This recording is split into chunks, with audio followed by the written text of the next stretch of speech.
dar início ao nosso podcast do irmão mais velho, Padre Tony Batista, que neste dia 20 de fevereiro está completando 52 anos de ordenação sacerdotal. Eu estou ao lado do meu amigo Marcelo Magno, que vai comigo conduzir esse podcast, Marcelo. E que prazer dividir com você essa missão. Sejam todos bem-vindos. Nós vamos conhecer um pouco mais da história desse homem do Piauí, do Brasil e do mundo, nascido em Ponte de Pedras, município, zona rural do município de São Pedro do Piauí. À época era ligada a Monsenhor Gil, mas que é de Teresina de coração, e nós temos ele realmente como irmão mais velho, embora muito jovem. Exatamente, um jovem senhor. E quando você falou que ele é um cidadão do mundo, você não fez apenas uma figura de linguagem não, Marcelo. Padre Tony já estudou no Chile, já estudou em Roma e já peregrinou pelo mundo inteiro, sempre com aquele mesmo propósito de ir ao encontro de Cristo, de levar as pessoas ao encontro de Cristo, de pregar a palavra de Cristo. Então nós vamos conversar com ele, primeiro parabenizando por 52 anos à frente de uma missão tão bonita que é ser sacerdote. E como é que o senhor se sente hoje celebrando neste dia, Padre Tony? Olha, interessante, vocês disseram que estão felizes, alegres, e a palavra que me vem imediatamente, eu sou escandalosamente feliz. Esse escandalosamente tem que ser registrado, né? Tem que ter uma marca registrada do Padre Tony. Mas realmente, olha, pode acreditar com toda a sinceridade da minha vida, do meu coração, não tem coisa que me alegre mais do que ser padre.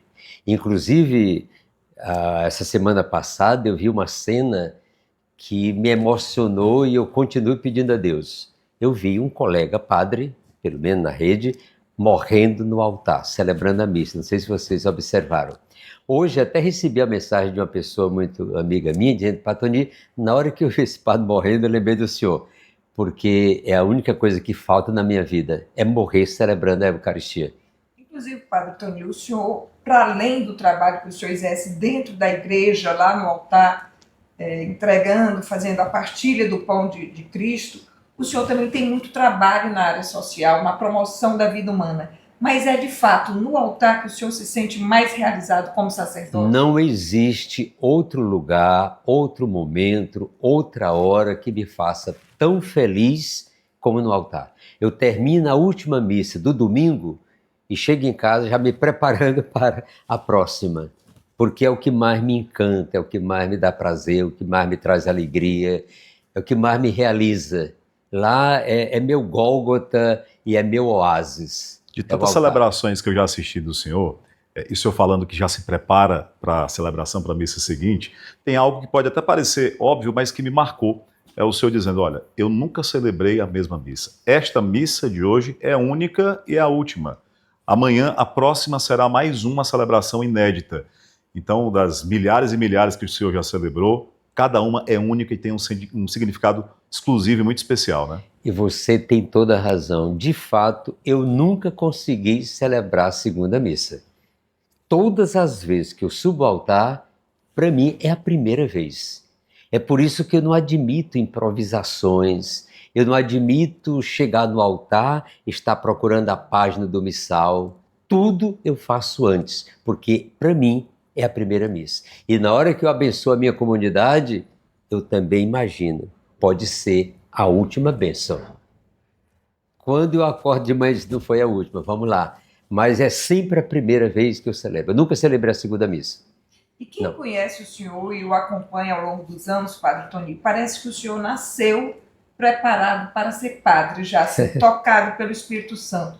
Quando foi que o senhor percebeu que essa era de fato a sua vocação? Minha filha, é uma história que muitas pessoas talvez não venham a compreender, mas eu me lembro do primeiro toque. Eu não sei quantos anos eu tinha, mas eu era tão pequeno que andava com aquele chambre que antigamente usavam, aberto por fora, né, que ficava com o bumbum de fora, e eu me lembro que era uma época de frio, eu estava na fazenda, lá em Ponte de Pedras, e havia água um pouco no chão, me lembro assim. Eu só sei que eu levantei, ia passando na porta principal, quando eu vi uns gritos: pega a criança! Era o vaqueiro João de Brito, meus irmãos, meu pai, estavam tirando couro de um bode, debaixo de um pé de oiticica, uma coisa dessa. E eu me lembro que o meu irmão, Oswaldo, correu e me pegou no braço, porque eu não podia, era criança.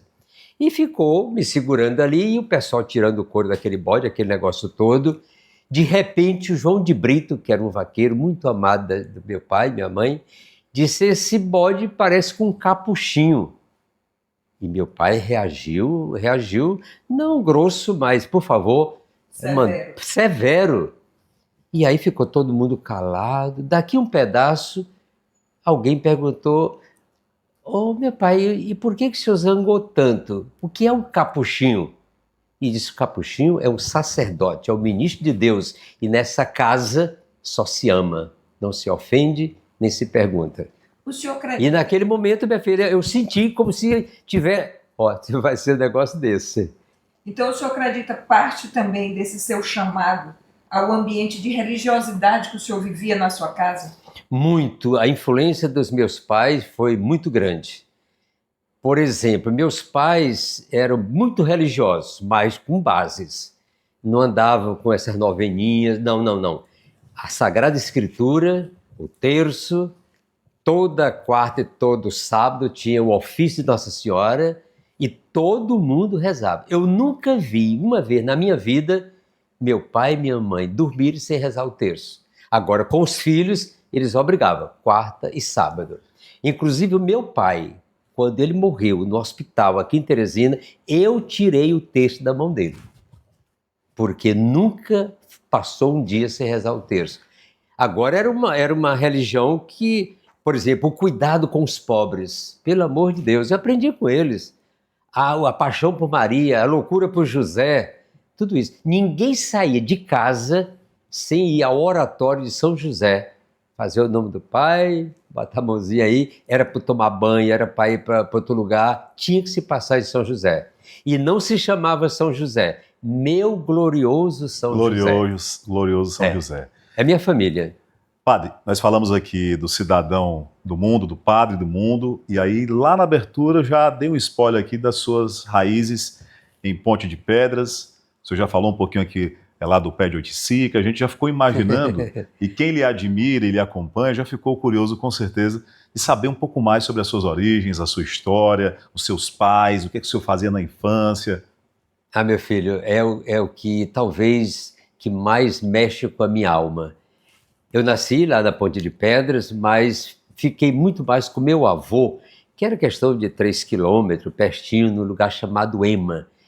Os riachos, os mais lindos do mundo. Eu ainda me lembro na calçada, com aquela cadeira preguiçosa, vendo a chuva chegar de longe, sabe? Lá se vê a chuva chegando, era uma coisa muito bonita. Ou então, no verão, aquele terreiro grande, aquela areia branquinha, macia, e não sei quantos moradores, cada um com um quibane na mão, catando arroz, sei lá, feijão, e a meninada brincando, e meus pais contando história. De repente a minha mãe dava uma de catequista. Os riachos, as luas bonitas do verão, tinha um pé som de... dos animais, Ave de Maria, os cavalos... Era muito bonito. Eu me lembro quando matava uma vaca, um boi, né? Depois os outros vinham chorar no lugar. É impressionante, eu escuto, né? Aqueles recongo cantando, chechel, aqueles ninhos maravilhosos. E, como a gente dizia, tibungando no riacho. Coisa mais gostosa do mundo era pular no riacho. Foi infância raiz, então, né? Muito. E aí eu pergunto ao senhor, essas referências de fazenda, de interior, estão presentes e permeiam a sua homilia até hoje? Até hoje, tudo. Olha, alguém disse, mas a fulano falou, foi tão lindo. Eu digo, você entendeu? Pois é, padre, não entendi. Pois não, eu quero que entenda. E aqui vem a raiz lá do interior. Lógico que a gente procura elaborar o português, mas sem sair da raiz, sem deixar de sentir o cheiro do mato. Sem sentir o cheiro do mato. Eu sinto o cheiro. Por exemplo, todo dia 17 de março, os moradores dali de volta iam roçar o pátio do meu pai. Eu sinto o cheiro do maço. Isso para a festa de São José. Eu sinto o cheiro da minha mãe. E ninguém me diga o contrário, eu sinto. Continua a mesma coisa. O timbre da voz. O timbre da voz. E a gargalhada dela. Eu me lembro. Às vezes eu me pego sozinho e eu também dou a minha gargalhada, lembrando a gargalhada dela. Certamente é o maior patrimônio, né? Todas essas É o meu lembranças, essas patrimônio, memórias. é meu patrimônio. Eu me lembro, e a lição que eles me davam. Olha uma lição. Tinha o seu Simão, era um morador do meu pai, noutra fazenda, chamada Buriti Comprido. Ele era bem negro, analfabeto, mas minha mãe só viajava com ele. Meu pai ficava em casa. E aí arrumava um cavalo chamado Vou Dizer. Eu me lembro que os estribos eram de prata. Olha o nome do cavalo, Cláudio. Vou dizer. Os estribos, os estribos de prata. Aí seu Simão ia na frente do outro cavalo e minha mãe atrás. Era confiança total. E eu me lembro quando eu entrei no seminário.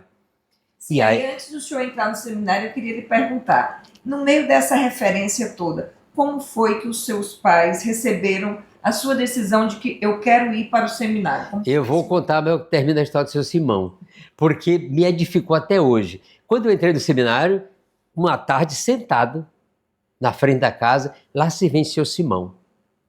Quando ele chegou, eu disse, boa tarde, louvado seja Jesus Cristo, todo mundo levantou, meu pai e minha mãe, e eu fiquei sentado. De repente, meu pai disse, meu filho, compadre Simão, fica em pé. E eu fiquei em pé, tranquilo. Quando ele saiu, eu perguntei, mas vem cá, por que eu tenho que ficar em pé quando o compadre Simão chega? E minha mãe, ele é um cidadão e um homem de Deus, a gente recebe de pé. Então, aprendi isso aí. Mas você fez a pergunta, essa foi meia diferente, porque a vida toda eu sabia que ia para o seminário, mas eu não comunicava a meus pais, não. E como é que o senhor construiu aí esse caminho? Como é que o senhor deu esse passo a passo? Foi, primeiramente, eu estava já em Teresina e tinha um oficial do Exército que era muito meu amigo e diretor do ginásio onde eu estudava, o professor João Paulino Torres. E ele me levava para assistir a missa da Igreja do Amparo. E lá tinha o jornalzinho Domingo, que ainda hoje existe. E uma vez eu vi uma propaganda do Mosteiro de São Bento, em São Paulo. É um monge chamado Romualdo Gorjon Valejo, que alguém quer ser monge, vem. E eu me interessei. E eu fui aceito imediatamente no Mosteiro de São Bento. Quando eu comuniquei meus pais, a minha mãe me questionou. Isso o senhor tinha quantos anos? Não tenho a menor ideia, mas eu devia ter 17, 18 já. Então, quando eu disse, minha mãe, não, meu filho, você está livre, pode ir. Mas por que não é padre aqui onde se precisa, no meio do seu povo? Quer dizer, a mulher sabia o que estava dizendo. E aí eu mudei a ideia. Mas olha o que aconteceu. Um dia eu fui à missa às 8 horas da manhã na Catedral de Nossa Senhora das Dores. Eu tinha segurança, eu vou ser padre e acabou-se. E lá tinha um padre com tanta piedade, rezando. Quando terminou a missa, eu entrei para falar com ele. E disse para ele que tinha vontade de ser padre. Ele disse, meu filho, acaba com essa besteira, isso não realiza... Rapaz, acabou com tudo. Não vá não, isso não tem sentido, vá fazer outra coisa. Tenho certeza que o senhor não teve... Meu filho, não foi vacilante, eu fortaleceu. apenas desci o degrau dizendo, esse moço é infeliz. E de fato, depois ele deixou o ministério e morreu atropelado em Campos, parece, ou Santos, o bichinho.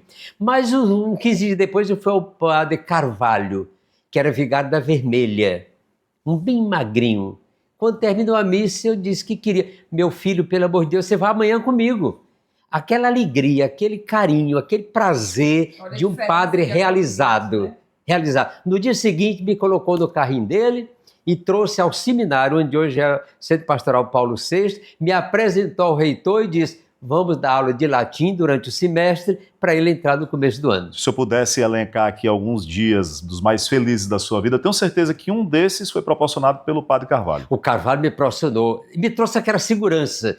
Tem padre feliz. E eu quero ser um padre feliz assim, escandalosamente feliz, como eu digo hoje. E o senhor citou a referência do padre Carvalho. Que outros sacerdotes ou bispos marcaram a sua vida de sacerdote desde a época do seminário? Olha, quem primeiro me marcou foi o padre Carvalho, outro que me marcou profundamente, Monsenhor Mateus Cortez Rufino. Esse homem, para mim, é um ícone de grandeza. Monsenhor Luiz Soares. Agora, Avelar foi o principal. Do Avelar, para mim, acabou. Deus fez e quebrou a forma. e Paulo VI como Papa. Inclusive, Dom Avelar sabia do meu carinho por Paulo VI, que me levou um dia para ver Paulo VI e ficar com ele. Eu tenho lindas fotos feitas com Paulo VI. Ele me deu, por exemplo, a medalha dos 80 anos dele. Lembre que você vai ficar velho, idoso. E me deu o Novo Testamento autografado. E disse, meu filho, é seu único testamento. Vem dele a sua inspiração para trabalhar com a promoção social nos trabalhos que a igreja realiza. Foi Dom Avelar. Veio dele. Porque eu sempre andava com ele, vivia com ele e vi o carinho que ele tinha pelos pobres. Agora ele me ensinou uma coisa que pouca gente entende. Dom Avelar, vocês não conheceram, ele era um homem lindo, era um homem bonito, era um príncipe. Ele era majestade, mas chegasse um pobre, ele colocava a mão no ombro, enquanto o pobre tinha uma palavra para dizer, ele não saía dali. Mas não andava de sandália, não ficava... Não. Ele era o Avelar presente na vida do pobre. Ele trazia esperança.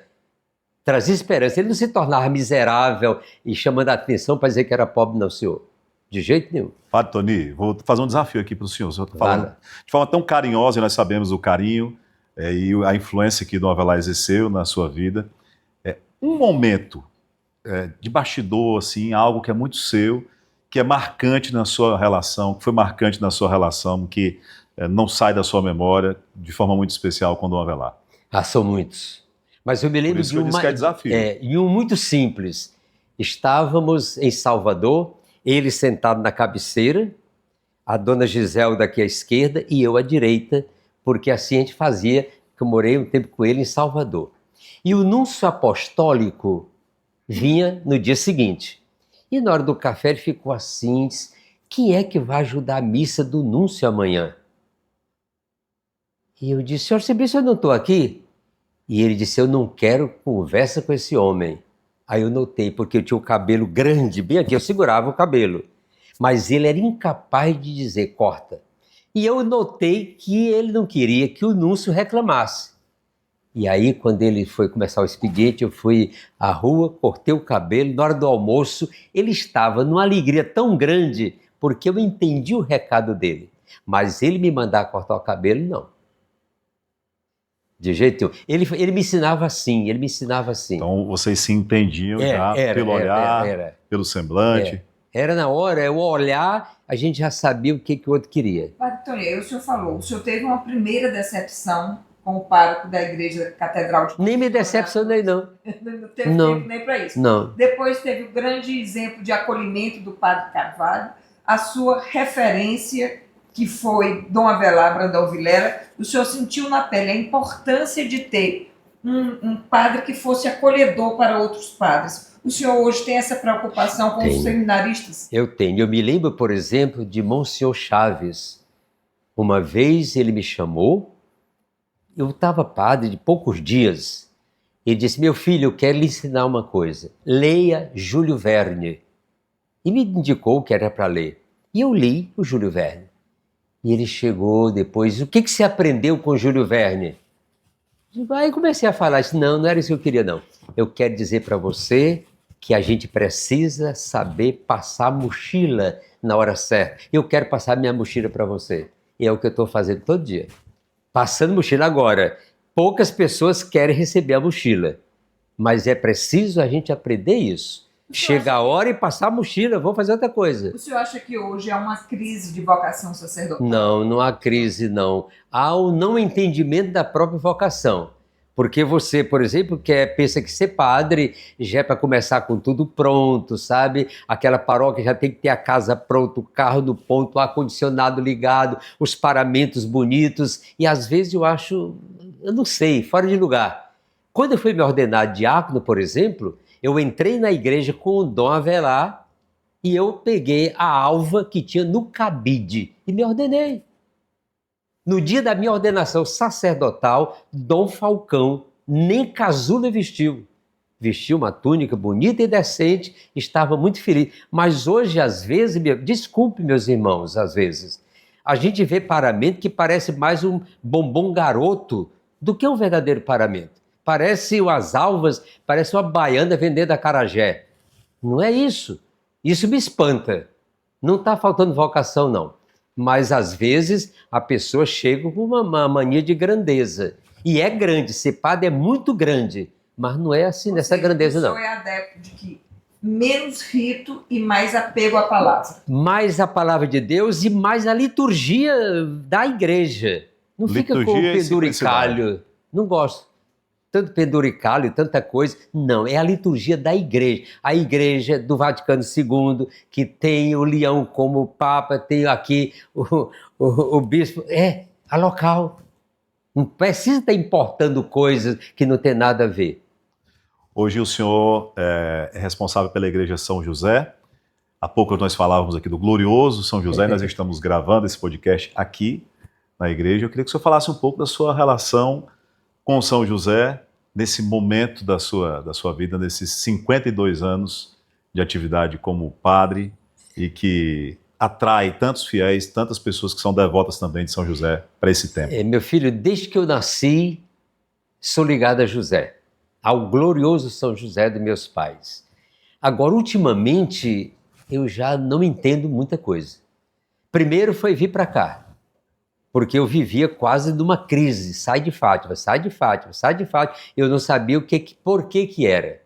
Porque nenhum bispo quis me transferir. Não fui transferido, não. Eu pedi para sair porque já era um negócio muito forte. De repente eu vim para o lar de misericórdia. A minha vontade era celebrar de manhã, ficar com meus doentes de câncer aqui na nossa casa e visitar amigos, ler. Eu não tenho tempo para ler. Mas de repente eu comecei a olhar o terreno e lá se vai, já saiu essa igreja. E olha, essa igreja foi pensada para fazer em 3 anos, para entrar sem piso, sem forro, sem banco. 11 meses ela está como está. Coisa de José. E todo dia ele inventa, é impressionante. Todo dia o José inventa. Eu fico olhando. Hoje de manhã mesmo eu estava falando com um amigo meu, o Zé Luiz Fortes.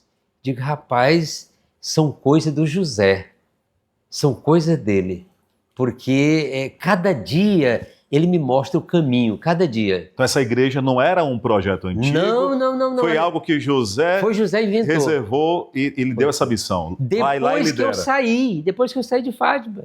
Agora o senhor já é acostumado a começar do zero, porque vamos puxar um pouquinho mais pela memória, Marcelo. Quando o padre Tony chegou à igreja de Fátima, ela não é aquele templo que a gente conhece hoje, que você frequenta, aliás. Ela não tinha uma janela sequer. Não havia nada. O padre Tony começou do zero, né? Que ano, padre?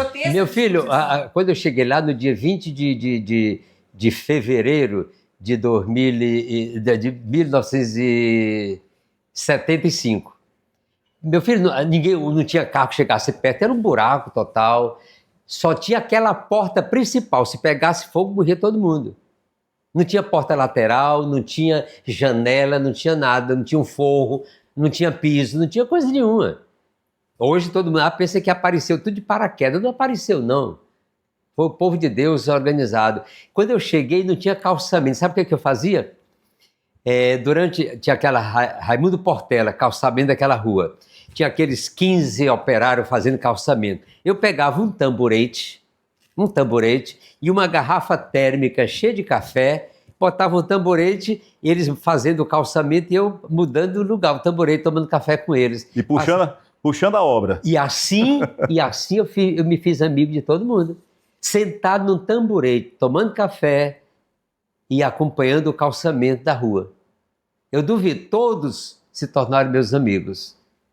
Então era desse jeito que começou tudo. E já que a gente está aproveitando esse momento, Marcelo, para fazer uma retrospectiva da história sacerdotal do padre Tony, vamos voltar então um pouquinho mais para trás, porque todo mundo associa a imagem do padre Tony com a igreja de Fátima, onde ele ficou durante muito tempo. Mas tudo começou ainda lá na Catedral de Nossa Senhora das Dores. Eu queria que o senhor falasse um pouquinho, que foi o início da sua vida sacerdotal. Como é que o senhor despontou lá? Era aquele jovem cabeludo. O padre Tony era o menino.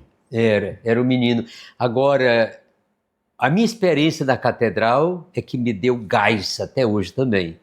Primeiro, eu fui muito bem recebido por um homem de Deus chamado Monsenhor Luiz Soares. Ele me tinha um carinho muito grande.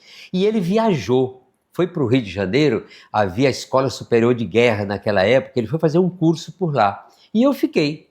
Aí foi minha primeira experiência. O primeiro dízimo organizado na Arquidiocese de Teresina foi implantado por nós na Catedral. Então, minha primeira experiência. Foi muito bonito, muito bonito. Todo mundo me acolheu, cabelão grandão, aquelas calças boca de sino que chamavam, né? E o povo me acolheu muito bem. Nunca me senti um segundo rejeitado pela minha idade, pelo meu jeito de ser. E nunca fingi ser diferente. O jovem cabeludo Era. conquistou logo todo mundo. Todo mundo. E eu nunca fingi ser diferente. De jeito nenhum. Eu não falo para magoar ninguém, mas deixar de falar o que o Evangelho me leva a falar, não deixo não. Padre Tony, a sua fé e a sua obra, ela estão espalhados pela cidade e todo mundo tem alguma história com o senhor, que mesmo que não seja direta, mas de forma indireta, de alguma maneira muito especial, muito carinhosa. Mas tem um evento que é patrimônio da nossa cidade, do nosso estado e do país, que é a Caminhada da Fraternidade. E todos veem a Caminhada da Fraternidade como uma obra de Deus, mas tendo o Padre Tony puxando aquela multidão com o coração bondoso. O que é que significa, o que é que representa esse evento para o Padre Tony? Muito, muito. Sobretudo como Deus me provocou. Vocês não sabem dessa história. Era uma quinta-feira santa. Naquela época, a campanha da fraternidade falava sobre os excluídos.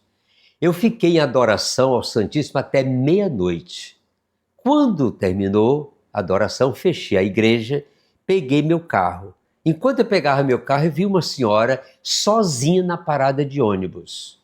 Eu digo, não posso ir para casa deixando essa senhora sozinha. Hoje não tem transporte coletivo. Nem perguntei para ela onde ela ia. Parei o carro, baixei o vidro e ela entrou. Onde é que a senhora mora? Disse, padre, é lá perto da Cepisa, aquele prédio redondo, na rua João Cabral. E eu fui deixar aquela senhora. Quando ela entrou, voltei.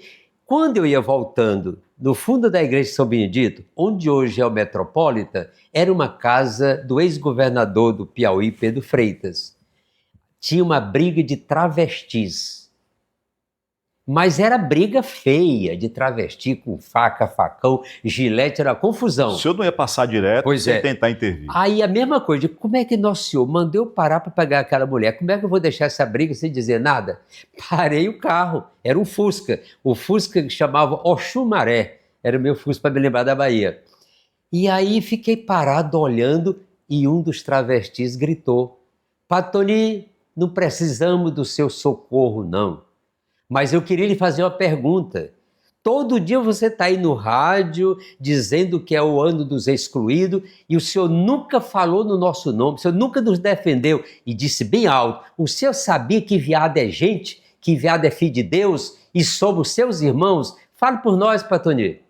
Aí eu comecei a chorar, entrei no carro, mais ou menos tonto, porque era uma fala de Deus mesmo, não tenho dúvida que era, porque na época a AIDS era ligada só a isso. E aí eu fiquei em crise, meu Deus, o que você quer fazer de mim hoje? No dia seguinte fui para um colo que era sempre aquecido para mim, Dom Miguel. Disse, meu filho, estamos resolvidos. Outra referência na sua vida, né? Outra referência. Vamos trabalhar e começamos. Vai ser o tema. Não, vamos fazer trabalho com esse problema. Pessoal de AIDS. E aí abri a casa, como foi? Mas para manter. Aí lá se vê a caminhada da fraternidade. A inspiração. Era para manter os doentes portadores do vírus HIV. Hoje não, porque hoje eles recebem medicamento, ninguém morre mais de AIDS, só se quiser. Mas na época morria mesmo. No período de muito preconceito, né? Então você vê como é que Deus escreve certo em linha história. Como é que ele inventou essa?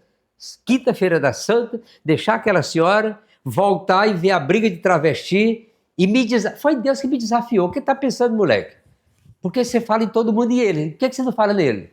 Padre Tony, a gente vê o senhor falar assim, olha, eu estava em adoração ao Santíssimo até meia-noite, a gente lhe conhece no altar, pregando a palavra de Deus, distribuindo a comunhão. Como é a rotina de oração do Padre Tony quando ele está sozinho em casa? Olha, meu estilo de oração... Olha, eu não gosto de molduras. A minha oração é uma conversa mesmo. Eu gosto de conversar com o Nosso Senhor. Converso no carro, converso agora, em casa, cedinho da manhã, eu levanto, eu acordo 5h40 toda manhã. E a primeira coisa é meu pensamento a Deus. Depois eu rezo as laudes. E para me obrigar mais ainda, eu rezo as laudes na missa, com o povo. O povo aqui na minha comunidade reza laudes. Depois, é a missa que é o principal. Não tem oração para mim maior, é o altar e a missa. Agora, do fim da tarde, eu rezo as completas. À noite, rezo as completas. Mas de vez em quando, é o mistério do terço, é uma conversa com o Nosso Senhor. E também eu não entro na igreja sem ficar um pedaço no Santíssimo. É meu lugar primeiro. Se o governador estiver me esperando na porta, depois eu digo, oi, tchau, e vou primeiro ao Santíssimo.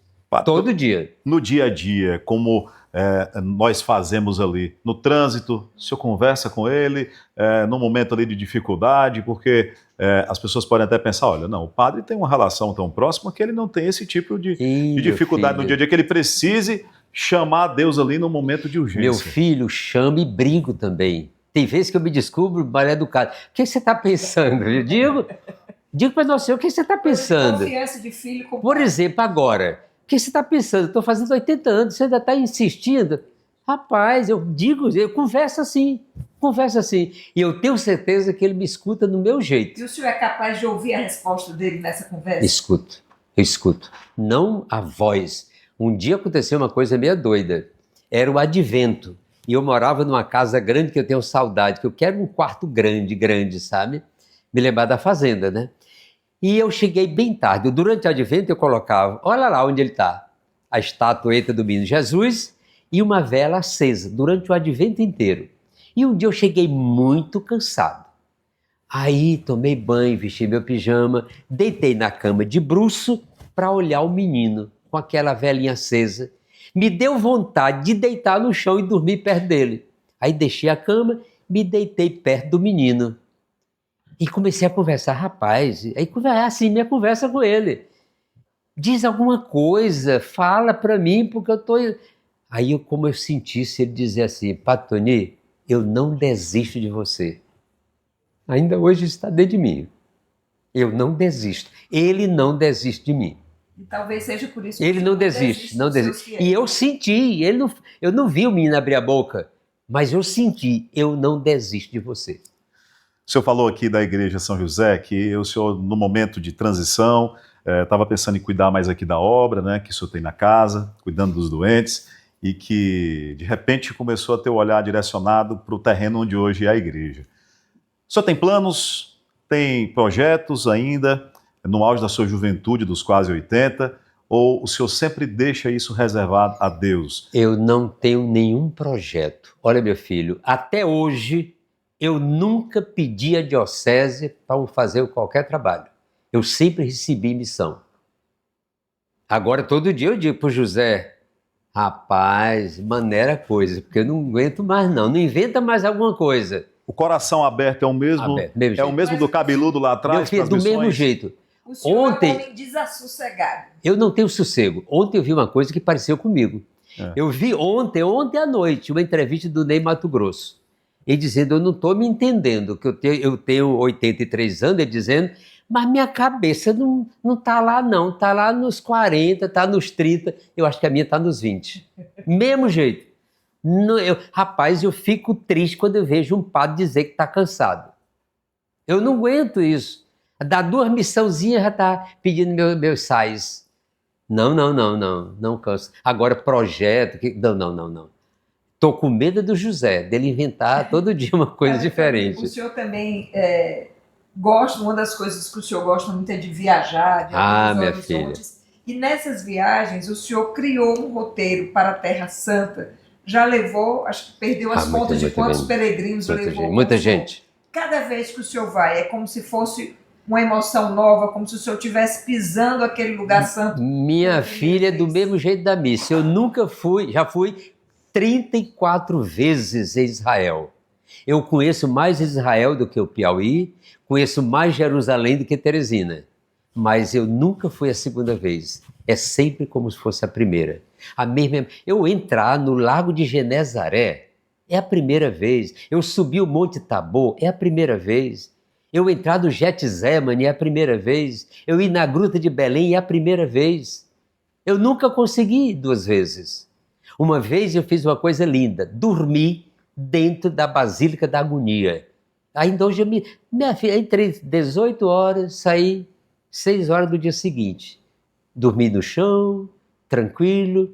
Então são essas experiências. Mas hoje, quando eu abro a Bíblia, eu estou lá, eu me sinto lá. Eu não fico aqui. Não fica. Por exemplo, agora, 3 domingos atrás, Jesus no lago chamou Pedro. Eu vou lá para o lago, eu estou vendo a água bater, eu estou vendo as gaivotas andar, voarem. Por isso que desde o início a gente falou aqui, né, o cidadão do mundo, o padre do mundo, mas com as raízes muito bem fincadas aqui no Piauí, especialmente em Teresina. O senhor já teve a oportunidade de deixar aqui a terra e seguir a sua missão, e o coração fez o senhor ficar? Já sim, tive a oportunidade de sair, mas jamais sairia. Eu sou padre, somente padre, eternamente padre, quero morrer padre. A única coisa que eu gosto de pedir a Deus é que deixe eu morrer celebrando. Agora eu quero ver se a Cláudia tiver desse dia, vai ser uma correria, né? Isso é que eu gostaria. Mas, minha filha, olha, eu gosto de Teresina, não quero sair Teresina não, da arquidiocese, do Piauí, do meu povo. Eu não me sentiria padre fora daqui de jeito nenhum.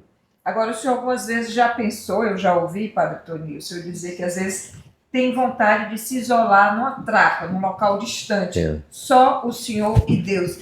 Esse pensamento que durante um tempo era recorrente ainda permanece? Continua, porque parece que existe uma mistura muito diferente dentro de mim.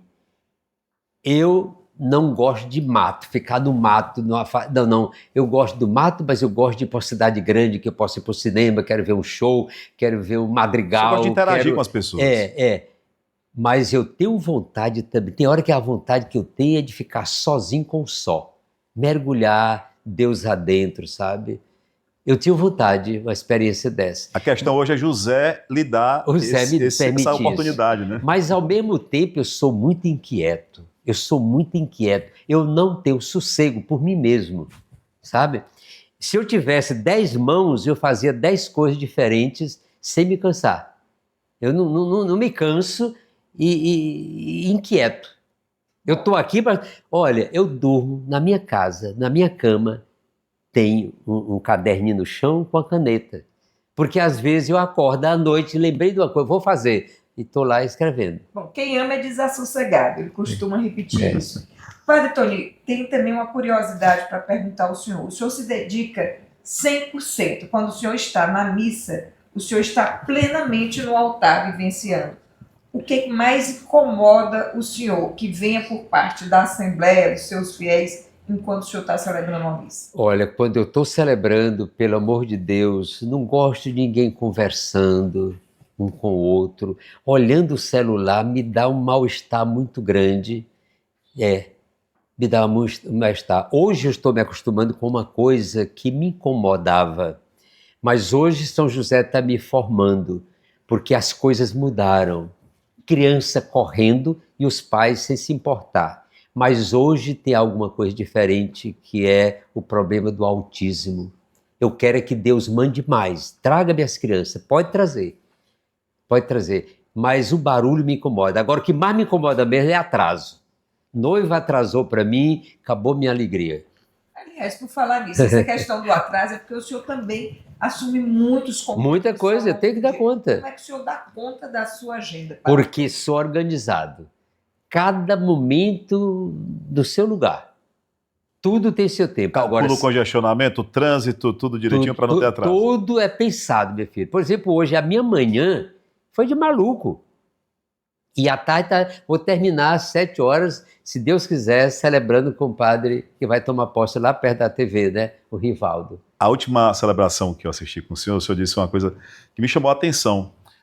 Algo que era tão comum e tão assim do nosso dia a dia, a gente lembra porque faz parte da nossa infância, e que isso está muito fora hoje da realidade, né, no mundo atual. Gente sentada na porta, conversando, jogando conversa fora, no fim de tarde até a noite, a hora do jantar. Isso tem feito os seus olhos brilhar quando o senhor está pelo interior do estado, né? Faz. Olha, meu filho, inclusive um dia desse, num casamento, deu uma doida. Eu pensei lá na roça e pensei também aqui na pissarra, quando a gente fazia isso. Colocava aquelas cadeiras de espaguete na calçada para conversar. E eu fiz isso um dia desse, no casamento. Peguei uma cadeira, botei na frente dos dois, bora conversar nós aqui. O grupo de WhatsApp era esse. É uma beleza. As pessoas se É aproximavam. uma beleza. Né? E depois tinha, por exemplo, essa história daqueles vaqueiros, era tudo mentira, sabe? Contava as histórias do boi valente, da raposa que falou, era tanta coisa Era mentira doida. bem contada que a gente perguntava, é verdade? Pois é. Agora, Padre Tony, nós não podemos encerrar esse podcast sem falar na figura materna que lhe acompanha. E eu não estou falando só da sua mãe biológica, mas de Nossa Senhora. Nossa Senhora. O senhor costuma dizer que mexe o dedo mindinho. Ela sabe o que eu quero, já sabe. Né? É o negócio de sério, porque é o casal, viu? É o casal que me acompanha. Mas um dia eu vou contar essas histórias. Hoje eu não vou contar, não. Mas Maria sempre chega na frente da minha vida. Às vezes, até que eu planejava, vou fazer essa coisa que não está bem correta. Chegava lá, ela já estava na frente. Meu filho, eu faço isso e ela sabe. Eu faço assim e Nossa Senhora sabe o que eu quero. Aquilo que São Bernardo de Claraval diz é verdade. Nunca se ouviu dizer que alguém recorra a Maria e seja por ela desamparado. Não é possível, não é possível, não é possível. Olha. A experiência é completa mesmo, forte, é total. Hein? É total. Muito forte. O Padre Tony é esse padre jovem, né? No auge dos seus quase 80, tá pertinho. Jovem, muito jovem. E por isso eu queria, essa participação do irmão mais velho, né? Que inclusive eu tenho certeza que comporta uma série, não cabe em um podcast Nós apenas. Já estamos nos programando para isso, né, Marcelo? O meu nome é pronto, né? Porque para mim é uma bênção, é um presente.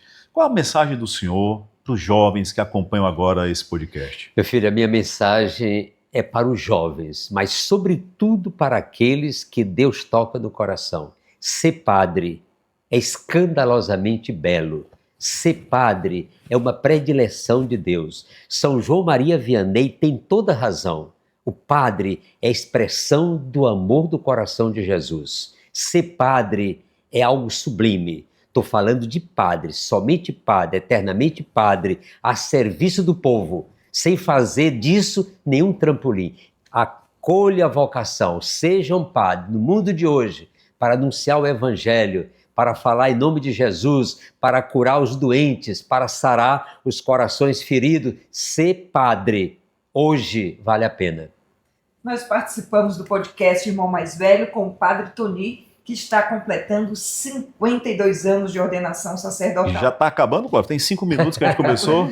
Mas como disse o Marcelo, isso é só um gostinho que a gente vai deixar para a gente, porque são muitas histórias. É uma história de vida muito rica e que nós dois vamos ter o maior prazer do mundo de contar e compartilhar com vocês. Muito obrigada, Padre. Muito obrigado e que Deus os abençoe. Amém. Obrigado pela oportunidade, Padre. Cláudia, minha amiga de tanto tempo, muito obrigado também pela parceria aqui. Só uma curiosidade minha, bem rápida.